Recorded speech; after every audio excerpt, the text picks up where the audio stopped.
Today's voiceover talent is more than just a pretty voice. Today's voiceover talent has to be a boss, a VO boss. Set yourself up with business owner strategies and success with your host, Ganguzza, along with some of the strongest voices in our industry. Rock your business like a boss, a VO boss. All right, welcome everybody. Welcome to the B.O.S. podcast. I'm Ann Ganguzza, here with my lovely co-host, Gabby Nistico. Ow! All right, Gabby, I'm so excited today because we have a very special guest with us. None other than Jenn Henry. Jenn Henry, yay! Thanks for joining us. My gosh, this is insanely wonderful. Well, you know, I mean, I look at insane. You know, yeah. Insane is good too. So I look at your lineup of guests and I'm thinking, wow, you guys, slow news day? Comic relief? What do you Not need? at all. Not at all. Actually, Jenn, you know what? We're so excited to talk to you because, you know, we've always maintained that we want to talk to people in the trenches of the voiceover business. And I think that really describes you because as long as I've known you, you have been just the hardest worker. You haven't been in the industry for too long yet, but you have worked your tush off. And I really believe that you have all sorts of stamps of success on you. And we want to talk to you and find out what it is that makes you tick and makes you a VO boss, so to speak. That's epic. One of those stamps, I could have just sat on a Sharpie. In my house, it's that might not be a stamp of success. It could just be an errant marker that wasn't put away in the house. Well, tell us a little bit. Tell our listeners a little bit about yourself and how you got started in the voiceover industry. My gosh, I had my last bad experience in radio when I was pregnant with our oldest, who is now 8, and I decided then that I was just not going to put my family's well-being in the hands of somebody else's bottom line. I wasn't going to allow myself to be in a position anymore where I had to feel like I just had to suck it up in an abusive situation just in the name of a paycheck, and decided to be the hardest boss in the world to myself. And just after Andrew was born in 2010, I said, that's it, and put up a studio, quote unquote. I got a remanufactured shed and made it into a padded cell.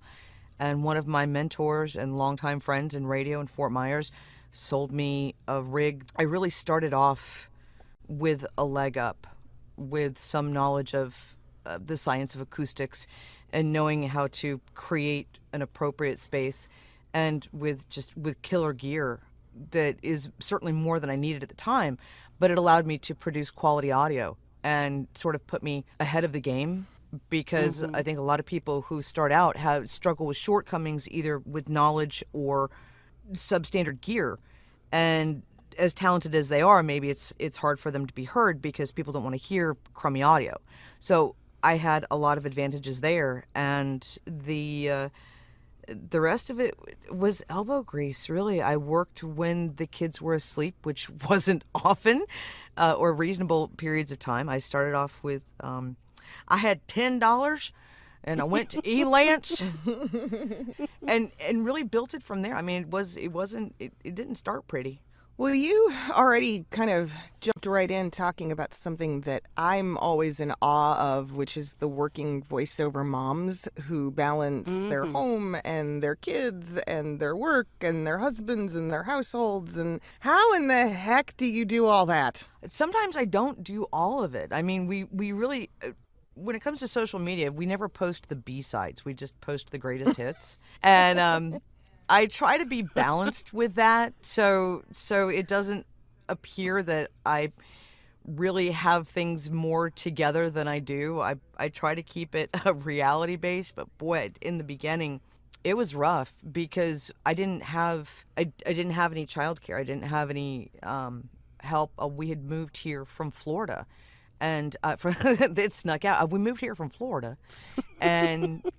It slips out on occasion. And I didn't know anybody here. And my mother-in-law kind of did her own thing. And so here I was with these two thing 1 and thing 2, and it just, when you do it, you just do it. It just happens, and it's, again, not always pretty, very often not pretty, but you just do, man. You just do. You work late at night or early in the morning, or answer your emails in the can just like everybody else, and you just do it. Jenn, I know now it's summertime, right? So their schedule changes, right? Which means your schedule changes. So how do you deal? Are they home in the summer, or and then what do you do? Aaron has camp. Aaron will go to camp. Our oldest will go to camp for 2 or 3 weeks. We found a great, this amazing physics of Minecraft in real world application, and tech and coding camp. So cool. That kept him from. That's going to keep him from camp. Want to get a wedgie, and for a few weeks. But Andrew, Andrew can't go to quote unquote mainstream camp. And they don't have any camps that are geared toward super dudes with unique challenges like Andrew has here on Cape. So regardless, I always have somebody home over the summer. You're managing everything. And so not only managing the kids in the household, but you've also, in the last couple of years, you've really started to come around and be successful, and really booking some decent, really cool gigs. And so what would you say what would be a tip that you could give our listeners in terms of how to really, because I think you've really got the work ethic down, and what was it that you did, and what is it that defines for you a VO boss, a successful VO boss? Somebody with just enough sense to follow their passion, and at the same time not listen to people who perceivably have more sense to tell them to stop. You don't have to have the support of other people in order to create your own definition of success and jump on that horse and ride. You can't really define your success on the basis of what you see around you necessarily.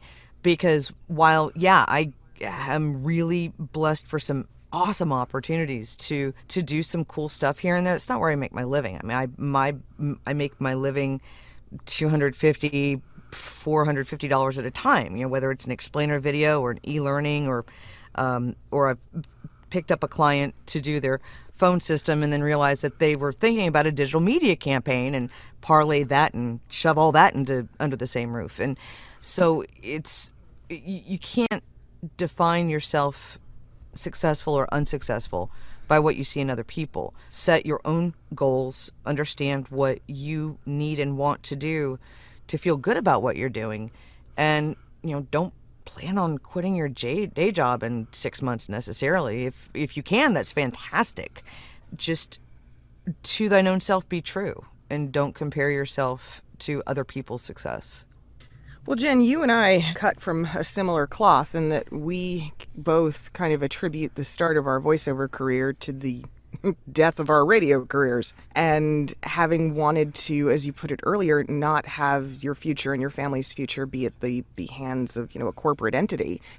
So I think that's a very powerful motivator for a lot of people when they first decide to get into voiceover. It's kind of fear-driven, and it's fear-driven in the sense that anything is better than having to go back to that corporate broadcasting environment. Mm-hmm. So we fight and we work just a little bit harder because we don't want to go back.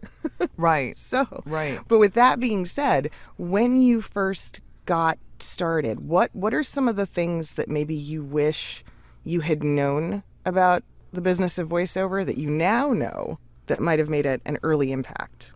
The learning curve might not have been as bumpy regarding everything about the business side of the business.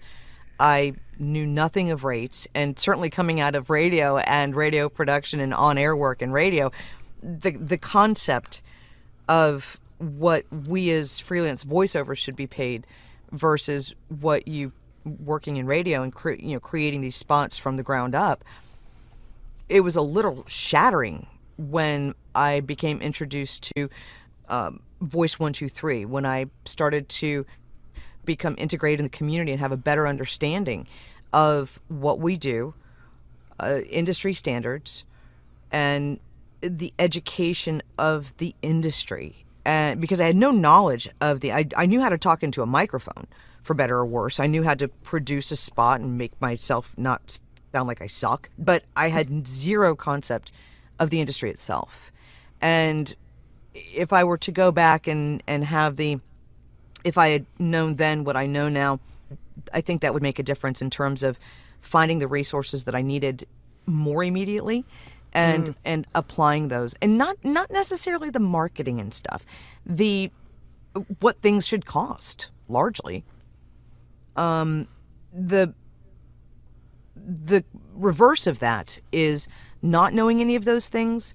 Okay, if you see this verbiage, this is probably going to be a brow lifter for you. So having experienced that and come out of it, and it also gave me the opportunity to stand up for myself.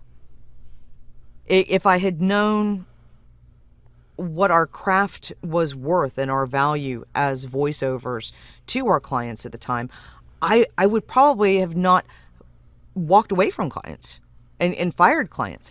And getting that confidence and that stand and that understanding, especially as a newer voiceover, that this is not going to be your last opportunity for a gig. You don't have to tolerate intolerable behavior. That I think comes with us out of our corporate broadcasting background. You only have to suck up so much. Yeah. And then you can say, there is not a penny in the world that is worth unacceptable treatment from people. That's your thing. Yeah. I've always said my voiceover career comes with a no a-hole policy, because I can make that decision. If I think you're an a-hole, I can go, I don't want to work with you. And I don't need to work with you. Yeah, don't wanna. absolutely.